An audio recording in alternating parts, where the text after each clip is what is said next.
kayo at medyo na-late ako. Wait. Kalma lang. Kalma. Guard. Mga Kalingap Angels, ha? Tahimik lang kayo. Kalma. Nandito ako para syempre maki-celebrate dito sa ating minamahal na si Rose Ann bilang isa sa bahagi ng Cedros. Nawa ay patuloy kang pagpalain ng ating Panginoon, patuloy ibigay yung desires ng iyong heart.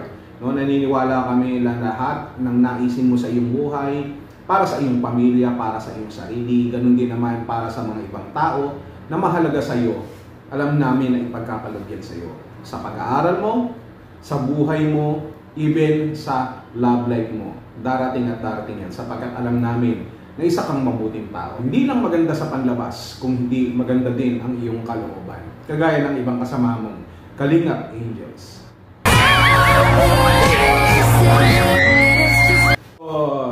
Bago ang lahat ay wala rin ito si Jomar, wala rin si Beyonce. Nakausap ko si Beyonce sapagkat hindi siya makakarating at nalaman niya na papunta nga ako. Baka daw hindi siya makapagpigil at baka masaktan lamang si Kalingap Edu.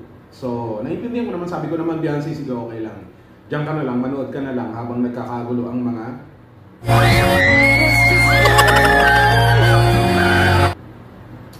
My goodness. Diba? At ganun din si Kalingap Jomar. Si Jomar, sabi niya sa akin, hindi siya makakarating sapagkat hindi niya kayang tignan kung ano man ang eksena na magaganap sa pagitan namin ni Carla. As usual. Pero huwag kang mag-alala, Jomar. Ako ang bahala kay Carla. Hindi naman kami magkasabay sa sasakyan. Sapagkat ako ay may sariling mga bodyguards at sasakyan. Sa bodyguards pa lang, punong-puno na. Pero hindi yan natin pag-uusapan ngayon. Kung nasa man si Papa Jones, huwag kang mag-alala. Ako ang bahala kay Carla. Ba't balik tayo dito sa ating birthday celebrant? Itong Cedros na ito, bago ako magsimula ng aking awitin na mahalaga, ay masasabi kong napaka-lovable ng kanilang tambalan, ng Cedros.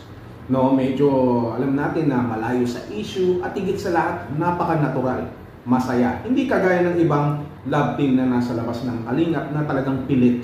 No, ito, kahit hindi mo ipilit, talagang magdidikit. Diba? Napanood nyo naman kung paano sila maging magkadikit. Hindi lang physically, kundi yung kanilang mga puso.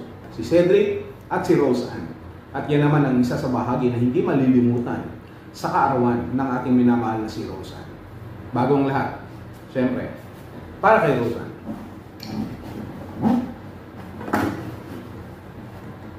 Wait, Kalingap Angels? Alam ko naman. Happy birthday. Lakas ko.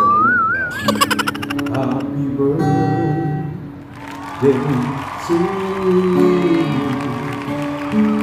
Happy birthday to you. Happy birthday, happy birthday, happy birthday to you. One more time. Happy birthday to you. Happy birthday to you. Happy birthday, happy birthday, happy birthday to you. Happy birthday, Rose Ann. Kalingap Angels ba? Gusto nyo rin? Bibigyan ko kayo ng extra para naman hindi masayang ang pagtili-tili nyo dyan.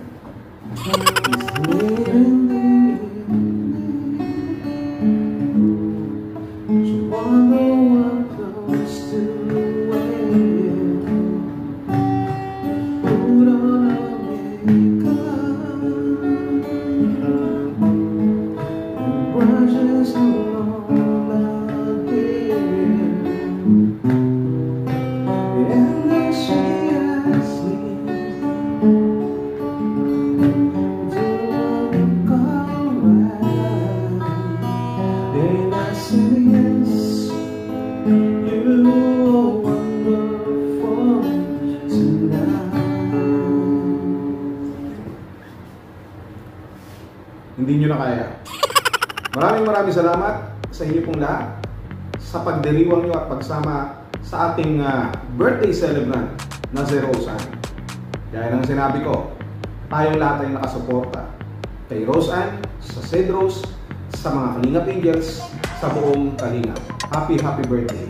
Huwag niyo lang hanapin si Jomar. Ako ang bahala kay Carl.